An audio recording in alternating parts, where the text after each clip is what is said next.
Hi everyone, welcome to channel. నేను మీ anchor Saritha. ఈ రోజు మనతో పాటు సీనియర్ డైరెక్టర్ గీతా కృష్ణ గారు ఉన్నారు. ఆయనతో మాట్లాడతాం. నమస్తే సార్. హాయ్. సజ్జల్ గారికి ఈసీ షాక్ ఇచ్చింది. ఏమై ఉండొచ్చు, ఏం షాక్ ఇచ్చింది? యాక్చువల్గా సజ్జల రామకృష్ణారెడ్డి గారు సాక్షిలో ఉండేవారు మెయిన్ ఎడిటోరియల్లో. దాని తర్వాత ఆయన్ని కొంచెం ఎడ్యుకేటెడ్ అని చెప్పేసి సలహాదారుగా పెట్టున్నారు. వాళ్ళ నాన్నగారు వైఎస్ రాజశేఖర రెడ్డి గారికి రామచంద్రరావు గారు అని డాక్టర్ రామచంద్రరావు గారు ఉండేవాడు. ఉంటారు సార్. తర్వాత స్వామియాజులు గారిని అడ్వైజర్లు ఉంటారు. యాక్చువల్గాను ఆ అడ్వైజర్లు సలహాలు నువ్వు గవర్నమెంట్ అఫీషియల్గా ఉండి గవర్నమెంట్ అపాయింట్ చేసిన దాంట్లో ఉండి నువ్వు ఎలాగ సలహాలు ఇస్తావు అని చెప్పేసి ఒక బేవర్స్ కేసు వేశారు. ఎవరిలో కూటమి బేవర్స్ కేసు కాకపోతే సలహా ఇచ్చేవాడు సలహా లేకుండా చేస్తాడు. నువ్వు గవర్నమెంట్కి ఇచ్చినట్టు వ్యక్తిగతంగా ఎందుకు ఇస్తున్నావని. ఇప్పుడు ఎలక్షన్ టైం కదా, అదే this period of elections campaigning కాబట్టి how could you do this kind of a mistake? It's not a mistake. వాళ్ళకి మిస్టేక్ అని మీరు చెప్పేవారు తెలియదు, ఆ ఈసీ చెప్పేవారు వాళ్ళకి తెలియదు. నువ్వు నాకు సలహాదారు అనుకో, నువ్వు ఉద్యోగంలో ఉండగా సలహాదారుగా నా ఉద్యోగం సంబంధించి చెయ్యొచ్చు, నా వ్యక్తిగతంగా ఎందుకు చేస్తామని 10 పాయింట్. ఎంత సిల్లీ అంటే ఇది. ఇవన్నీ కూడా వాళ్ళకి బ్యాడ్. ఏదో విధంగా షాక్. ఎందులో మన సోషల్ మీడియాలో ఆడికి ఈటి షాక్, ఆడికి ఈటి షాక్, మన కరెంట్ షాక్ అను మాట్లాడడానికి చేత అతను అడ్వైజర్ అది పెట్టుకుందే అడ్వైజ్ ఇవ్వడానికి. ఇది తప్పని చెప్పేసి వాళ్ళ మీద కేసు వేసే వరకు ఈసీ ద్వారా తెలియదు. ఈసీ ఎలా అనుకుంటాడు, సలహాదారుడే కదా, సలహా ఇస్తే ఇలాగంటారు ఏంటంటే చీఫ్ మినిస్టర్గా సలహా ఇవ్వచ్చు సీట్లోకి వచ్చినప్పుడు. ఇక్కడ చీఫ్ మినిస్టర్గా నువ్వు క్యాంపెయినింగ్ వచ్చినప్పుడు ఎలా సలహా ఇస్తావని చెప్పేసి అందుకనే బిగినింగ్ నేను బేవర్స్ కేసు అన్నాను. దీని గురించి మనం ఎక్కువ మాట్లాడుకోలేము, ఎందుకంటే అతనికి అదం కూడా ఇస్తాడు, ఫోన్లో ఇస్తాడు. అతనికి బ్లేడ్ అయిపోయింది అని చెప్పి ఒకరి మీద ఒకరికి ఏం లేవు ఇంకా. సో దీని మీద పడ్డారు. సలహాదారుడు సలహా ఇవ్వకపోతే చేస్తాడు. అది గవర్నమెంట్ అయినా చీఫ్ మినిస్టర్గా ఇవ్వాలి, ప్రైవేట్గా అయితే అతనికి ఫోన్లో ఇస్తాడు. ట్యాప్ చేస్తారా కేటీఆర్ లాగా ఫోన్ ట్యాప్ చేసి తెప్పితే సలహా ఎందుకు ఇవ్వడు? ఇవ్వకూడదని నువ్వు అన్నావు, ఇస్తాడు వాడు. నీకు ఎవరు తెలుసు? ఈసీగా తెలుసు. EC also can give suggestions, don't do this అని. So it's very silly and sounds very very silly and once again they proving they are idiots అని నాకు అర్థమైంది. అది వాట్ ఈస్ దిస్? సలహాదారుడు సలహా ఇవ్వదే చేస్తాడు. జగన్గా ఇవ్వకూడదు అంటారు, సీఎంగా ఇవ్వచ్చు అంటారు, జగన్ ఇంటికి వెళ్ళి ఫోన్ చేస్తాడు. అంతేనా? అంతే కదా. As simple as that. I don't know what kind of EC also can say that. నేను ఇవ్వద్దు అంటాను, ఎవడు ఎలాగెవడు మీకు తెలిసినట్టుగా ఎవడు తెలియకుండా ఇస్తాడు. ఈసీ వచ్చి పట్టుకుంటాడా? ఈసీ ఏమైనా సిబిఐ సిఐడియా? కాదు కదా. Very silly. క్యాంపెయిన్లో రకరకాలు చేసుకోవచ్చు. ఇంకా ఎన్ని వస్తాయి, ఇంకా ఎన్ని వినాలో ఇటువంటి. నువ్వు ఇటువంటి ఎన్ని పట్టుకొస్తావు, మళ్ళీ ఎన్నిటికి సమాధానం చెప్పాలో. ఇవన్నీ బేవర్స్ క్వశ్చన్లు. వివేకానంద కేసులో సునీత గారు ఆరోపణలు చేయడం జరిగింది. దానికి అవినాష్ రెడ్డి గారు సమాధానం ఇచ్చారు. ఏమై సమాధానం ఇచ్చారు సార్? ఇంకా ఘోరం ఇది. యాక్చువల్గా దేశం అంతా తెలుసు అతనికి జైలు ఇచ్చి వాళ్ళ ఫాదర్కి ఇచ్చి తను బయట పెట్టుకొచ్చి నిలబెట్టారు. ఇది జగన్ స్ట్రాటజీలో భాగం. అతను ఒకేలాగా అపోజ్ చేస్తే అతనికి బ్యాడ్ అంటూ వస్తే వివేకానంద రెడ్డి గారి మాట గురించి వస్తని ఎలక్ట్ అయిన మన్నాడు చెప్పారు. ఇప్పుడు నువ్వు మంచి మెజారిటీతో గెలవచ్చు, కానీ తర్వాత మీకు అదే ప్రాబ్లం వస్తుంది. ఇది చాలా ఎర్లీగా తేలిపోవాల్సింది. రాను రాను తొండ ముదిరి ఊసరవేలి అయిపోయినట్టుగా ఆలస్యం అమృతం విషం కరెక్ట్గా అలాగైంది. ఆలస్యం అయ్యికొలిది సునీతకి మొత్తం వచ్చిన ఈ ఫోన్ నెంబర్లన్నీ ఎలాగొచ్చావు, ఇప్పుడు ఎందుకు చెప్తున్నానని సాక్షి అడుగుతున్నాడు. సిల్లీ అది.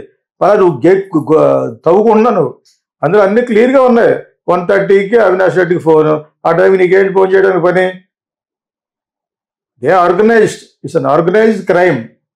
ఆర్గనైజ్డ్ క్రైమ్ మర్డర్ అంచేత అది అందరికి తెలిసిపోయింది. ఇదే వస్తుందని చెప్పి ఆయన ఎస్టీకి ఎంత బాగా చేసి ఇప్పటి వరకు మన ఇటువంటి సహకారాలు అందించడంలో చాలా బ్రహ్మాండంగా చేసాడు. వాళ్ళు నమ్ముకున్నాడు, ఆ ఓట్లన్నీ పడతాయి, వాళ్ళందరూ హ్యాపీ.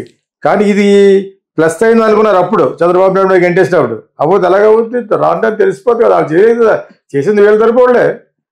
ఇంత క్లియర్గా తెలుస్తుంటే ఇంకా అమ్మాయి సరిగ్గా చెప్పలేకపోతుంది. ఇప్పుడంటే శర్మిలా కలిసింది కాబట్టి ఆవిడ సీటుకి హెల్ప్ చేయడం గురించి, ఆవిడకి క్యాంపెయిన్ చేయడం కోసం ఈవిడ వెళ్ళి ఆవిడని ఈవిడంటే ఎవరు శర్మిల వెళ్ళి ఆవిడని పట్టుకొచ్చింది. ఆయన వచ్చి మరి వాళ్ళ మేనత్ గారిని పట్టుకొచ్చాడు ఎవరు జగన్. అవి ఏదేమైనా కూడా డైరెక్ట్గా చెప్పేస్తే స్క్రీన్ మీద చెప్తుంటేనే ఇవన్నీ ఇప్పుడు ఎందుకు చెప్తున్నా ఉంటాడు. ఎప్పుడు చెప్తే నీకేంటి? అది ఎవడో జర్నలిస్ట్ అడుగుతున్నాడు, ఎప్పుడు చెప్తా నీకంటరా చెప్తారు. అమ్మాయికి ఇప్పుడే అందింది, నీకు ఎలాగ వచ్చింది అంటే అక్కడి నుంచి వచ్చింది అంటుంది. సిబిఐ సరిగ్గా ఆడలేదంటే బాగా అయిపోయి ఉంటుంది లెక్క. ఇది కేసు దెబ్బతీస్తుంది అని విన్నాను. ఈ కేసులో కూడా నేను కాంప్రమైజ్ కాలేదు, ఎందుకంటే మిగతా అన్ని విషయాల్లో Jagan has done very good and ఈ మేక్ విన్ ఇట్. అతను అంటే వద్దు గ్రాఫ్ తగ్గిపోయి ఈ కూటమికి అనవసరంగా కూటమి ఇచ్చాడంటే వెళ్ళిపోయిందంటే కారణం ఇదే. దీన్ని ఇంకా పెద్ద చేసేస్తారు. ఇంకా వాళ్ళకేం తెలియక అతని మీద వాళ్ళ మీద కూడా ఇది పర్సనల్గా వేయాలి కాబట్టి అవినాష్ రెడ్డి మాట what are you talking, they are phones, everybody knows the whole Andhra Pradesh that you only organised అని. అవన్నీ తెలిసిపోతున్నప్పుడు how can you do this? అలా వచ్చి ఎలక్షన్లో కంటెస్ట్ చేయడానికి how dare you do this? జగన్కి ఏ విధంగా వచ్చినా కొన్ని మార్కులు వస్తున్నాయి, కానీ this is going to be biggest hindrance. Hindrance అంటే ప్రతిబంధకం, speed breaker for his future. Because is none other than his own father's brother, that is a good person in spite of his affair. ఎవరు ఉంటూ మా east gourd west గోడలు వచ్చే ఒక ఛానల్లో చెప్పాను, ప్రతి పెద్దోడికి సెకండ్ సెటప్ ఉంటుంది, లేకపోతే అడుగుతారు లేదా అంటారు. లేకపోతే తప్పు, ఉంటే పెద్ద న్యూస్ కాదు, లేకపోతే న్యూస్. అంచేత అదెందుకు పట్టుకొస్తారు ప్రజలే కన్నా? You might have multiple affairs, what is there? I always support whoever what the affairs. So మళ్ళీ ఏపీకి సీఎం జగన్ అని చెప్పి హీరో విషయాలు చెప్పడం జరిగింది. ఎందుకు అలాంటి అంత స్ట్రాంగ్ గా ఆయన చెప్పుంటారు సార్? అతను అక్కడో ఏంటి కాక రెడ్డి, జీకే రెడ్డి కొడుకాడు, ఏం చెప్తాడు ఫాదర్ తెలిసి నాకు. మనవాడు కూడా మంచి లసుకు టప్పలుగా అయ్యాడు మనవాడా, తక్కువేం కాదు కానీ. సో అన్నీ ఉన్నాయి అతనికి, ఎవరికి విశాల్ రెడ్డికి. అక్కడ యూనియన్లో తెలుగు వాళ్ళ గుర్తింపులాగా ట్రై చేశాడు, కుదరలేదు. డబ్బింగ్ సినిమా బాగుంటే ఆడదు అతను. ఇప్పుడే జగన్ గాయం చేసుకుంటే అతనికి ఏదైనా లబ్ధి పొందుందని అందరూ ఒక రాయి వేస్తూ ఉంటారు అనమాట. ప్లస్ రెడ్డి ఫీలింగ్ వాళ్ళకి బాగా ఎక్కువ, అంచేత అలా చెప్పుంటాడు. అది పెద్ద న్యూస్ ఏం కాదు.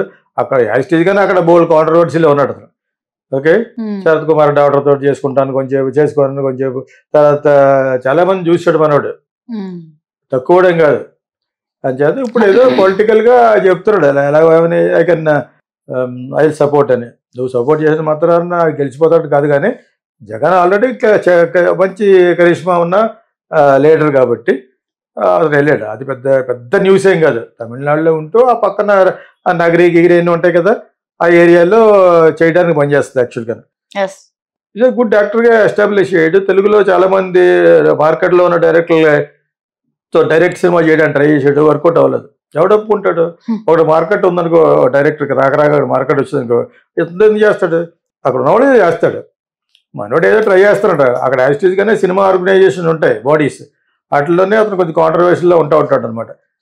నటిగారి సంఘం అని, నటిగారి సంఘం అంటే నటించే వాళ్ళ సంఘం మాలాగనమాట. సో అలా అటువంటి వాటిలో కొన్ని ఉన్నాడు. Okay, it's not a big news.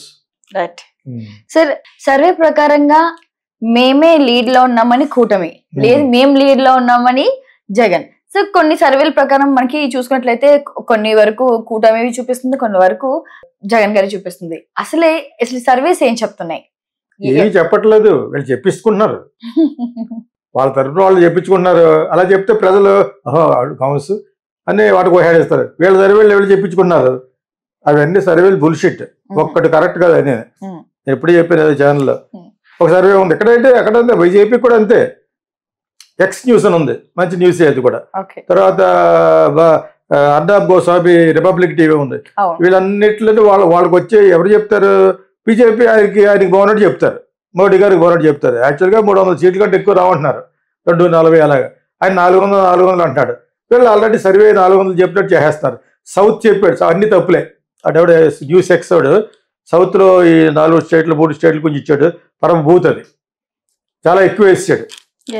So ఇవన్నీ కూడా is a part of campaigning కింద అనిపిస్తుంది నాకు. ఎవడ సర్వే చేసినా కూడా ఎలా చేస్తాడు, ఎంతమంది అడుగుతాడు. ఇలాగే బయలుదేరాడు ఒకప్పుడు లగపాటి రాజగోపాల్, నేను తగుదనమ్మా అని వెళ్ళాడు. అంతకుముందు జరిగింది వెళ్ళాడు. ఏమైందంటే అన్నారు నాకు జూనియరే స్కూల్లో ఫ్రెండ్ కూడా. నేను ఏం చెప్తానంటే, ఏంటి సర్వే చేయడం వచ్చాడు నీకు? ఏ సర్వే 100 మంది అడుగుతావా? 5 కోట్ల మంది ఉంటారు అక్కడ. ఏంటి సర్వే ఇది? మన సర్వే కరెక్ట్. మన ఏ గాలి ఎలా ఉందో ఆ గాలి ఎవరెవరు అలా మాట్లాడుకుంటున్నారో, ఎవరెవరి మీద ఎంత దుమ్మెత్తి పోస్తున్నారో, ఎవరెవరి మీద గులకరాలు వేసుకున్నారో, ఎవరి మీద బ్లేడ్లు పెట్టి కోయిస్తారో, దానికి ఎంత వచ్చింది, దీనికి ఎంత వచ్చింది, తక్కువ వేసి చూస్తూ ఉంటామంట నేను అలా చూస్తాను. ప్రస్తుతానికి ఇంకో 4 రోజుల మీద మళ్ళీ మారిపోతుంది. మన సర్వే కరెక్ట్, మాట్లాడుకునే సర్వే. రేపు పొద్దున ఓట్లు వేసే వరకు నేను చెప్తాను ఉంటాను. అర్థమైందా? అవి కరెక్ట్ యాక్చువల్గా. అంతేకాదు మనకి ఏ వైషమ్యాలు లేవు, ఎవడు రూపాయి ఎవరు అవసరం లేదు కూడాను. మనం సరదాగా చెప్తున్నాం, సరదాగా ఏం కాదు. మనకి ఏం జరుగుద్దో ఉత్కంఠతో ఉంది యాక్చువల్గా. ఉత్కంఠ ఎందుకుంటే బికాజ్ ఏపీ ఎలక్షన్స్ సార్ 10 మంది కలిసి ఒక జగన్ ఓడించడానికి ట్రై చేయడంలోనే అతను బలవంతుడు అని అర్థమైపోయింది. అవును, ఇదిలా ఎందుకు చెప్పి మళ్ళీ అంటారు ఎవడొకడు.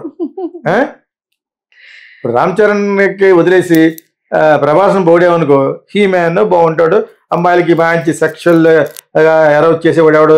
ప్రభాస్. అమ్మాయిలకి కావాల్సిన ఆర్త్రోపతను నాకు ఇష్టమే. మీకు ప్రభాస్ అంటే ఇష్టమైతే మీకు చూపించుకోండి. మరి రామ్ చరణ్ గురించి బాగా చెప్పరన్నాడు ఎవడు? అలాగే అనమాట. ఇప్పుడు జగన్ గురించి బాగా చెప్తే మీ గురించి బాగా చెప్పడానికి ఎవరన్నా మీరు 30 మంది కలిసి ఉన్నారు. మీరు ఒకటైతే పర్లేదు, ఒకటి ఎలా అంటాడు, ఒకటి ఎలా అంటాడు, ఎలా అంటాడు, ఒకటేమో ఇలా చెవడ చూసిన ఇలా అంటాడు. ఏం చెప్తాం వాటికి అర్థమైనప్పుడు వాళ్ళందరూ చూసి మన జగన్ కూడా ఎర్రెక్కిపోయి నీ 3 పిల్లల సగతి అంటాడు మళ్ళీ. ఇది తప్ప ఏమి లేదు అక్కడ. అక్కడ జనాలు దేనికి దానికే జోక్ ఉంటే వేస్తారనమాట. అలా ఉంది సుబ్రావు క్వార్టర్ను బిర్యానీ వెళ్ళిపోతూ ఉంటుంది, వెయిట్ చేస్తూ ఉంటుంది కింద. 500 బిర్యానీ క్వార్టర్ను. అదేందా లేడీస్ అయితే ఇంకోటి ఏదో ఉంటుంది, ఫ్యాషన్ కిట్ ఉంటాయి, చీరలు గీరలు ఉంటాయి కాబట్టి అది చోట్ల గీరలు పెట్టినా కదా ఉండి వెళ్ళిపోతారు అనమాట. మగవాళ్ళకి ఎక్కువ క్వార్టర్ ఉంటుంది కదా లోపల. బాలకృష్ణ బ్రాండ్ ఉంటుంది, కూడా అది అక్కడ తాగేస్తాడు అనమాట. ఎవరైతే ఇచ్చారో ఆడికే వేస్తాడు నైట్ అంతా. ఆ నైటే తెల్లారితే ఆడికి ఎవడిస్తే ఆడేస్తాడు అనమాట. అంచేత ఎలక్షన్ వరకు ఎవరెవరు ఎంత ఇస్తారు దాన్ని బట్టి ఉంటుంది. దాన్ని ఇప్పుడప్పుడే ఏ అనాలిసిస్ ఏ సర్వేలు అన్నీ వాళ్ళు చేయించుకున్న సర్వేలే. 1,00,000 రూపాయలు ఇస్తే సర్వే చేస్తారు, 50,000 ఇస్తాను. లేకపోతే వాళ్ళకి రోజుకో బిర్యానీ ప్యాకెట్ క్వార్టర్ ఇచ్చి రోజుకో 2-3 వేలు ఇస్తే వాళ్ళు చేస్తారు. సర్వేలు ఏముంది, ఇదే ఇలాగే మెయింటైన్ చేసుకుంటారు. ఇంకా 40 రోజులు ఉంది, 40 రోజులు ఇదే పని. ఈ లోపల ఈసీ దగ్గరికి వెళ్తాడు, ఆయన ఏమో గులకరాయ చూసేవండి సజ్జల గోపాలకృష్ణ జేబులోను ఏ చెప్తాడు ఎవడొకడు. ఆ గులకరాయ ఈ గులకరాయ ఒకటే ఉందంటే ఏ చెప్తాడు. ఇవే ఉంటాయి, పొట్టల గింజలు బియ్య గింజలు అంటే సమస్యలు ఇవన్నీ. ఇవి పార్ట్ ఆఫ్ దాన్ని ఏమంటారంటే క్యాంపెయినింగ్ అంటాం కదా యాక్చువల్గా. ఒకళ్ళ మీద ఒకళ్ళు దుమ్మెత్తుకునే టైప్ ఆఫ్ యాంటీ ఇదనమాట. అదే తప్పితే ప్రోపగాండా. నాకు అప్పుడప్పుడు ఎవరైతే దొబ్బుతుంది నా చిప్పు అంటే ఇవన్నీ చూసి బ్లేడ్లు ఇవన్నీ చూసి చిప్పు దొబ్బింది నాకు. ప్రోపగాండా అంటే ఎగైనెస్ట్ చేసేది, క్యాంపెయినింగ్ అంటే ఫర్గా చేసుకునేది. ఒకళ్ళ మీద ఒకళ్ళు ప్రోపగాండా చేసుకుంటారు అనమాట. అందుకే ఇది అన్న కామెడీ ఎవరికంటే మనకే ఛానల్లో మంచి కామెడీ అనమాట. అలాంటి దొరుకుతుంది. అది అంతే, బీజేపీ కూడా అంతే, అది కామెడీయే, ఇంకా పెద్ద కామెడీ అది. ఏమీ లేదు, ఇక్కడికి వచ్చి సౌత్ లో వెళ్ళి వాళ్ళు జెండా పెడతారంటే ఏముంది ఇక్కడ మీకు బొంగు ఎత్తాలి. అది ఎవడో అంటాడు రావుగోపాలరావు కొడుకు కదా డైలాగ్ అది వేస్తూ ఉంటారు. ఇప్పుడు ఏం చేద్దామండి అంటాడు అనమాట. ట్రాల్స్ వేస్తూ ఉంటారు, ఏం చేస్తా పిసుక్కోవడమే అంటే కదా. అబ్బాయి ఏ సినిమా తెలియదు నాకు, చిన్నప్పటి నుంచి బాగా తెలుసు వాళ్ళు. మంచి పెద్ద యాక్టర్ కూడా అయ్యాడు అతను. చెప్తున్నాను యాక్చువల్గా అది చాలా క్యాజువల్ గా ఈస్ట్ గోదావరి భాష బాగా మాడతాడు. సో అలాగే పిసుకోవడమే వీళ్ళ ఇద్దరు కలిసి. అంచేత వీళ్ళ ఎలక్షన్ అయ్యే వరకు కామెడీ. ఎలక్షన్ ఏం ఉంటుంది మళ్ళీ ఆ రిజల్ట్స్ వచ్చే లోపల మనం పెట్టేస్తా ఉంటాం అనమాట. ఈయన కొట్టాడు, ఆడు కొట్టాడు, ఆడు ఈ డ్రిక్ చేసాడు, ఆడు డ్రిక్ చేసాడు, ఇవే ఉంటాయి. ఈ 1 month 1.5 months ఫుల్ ఫన్ అనమాట. Thank you.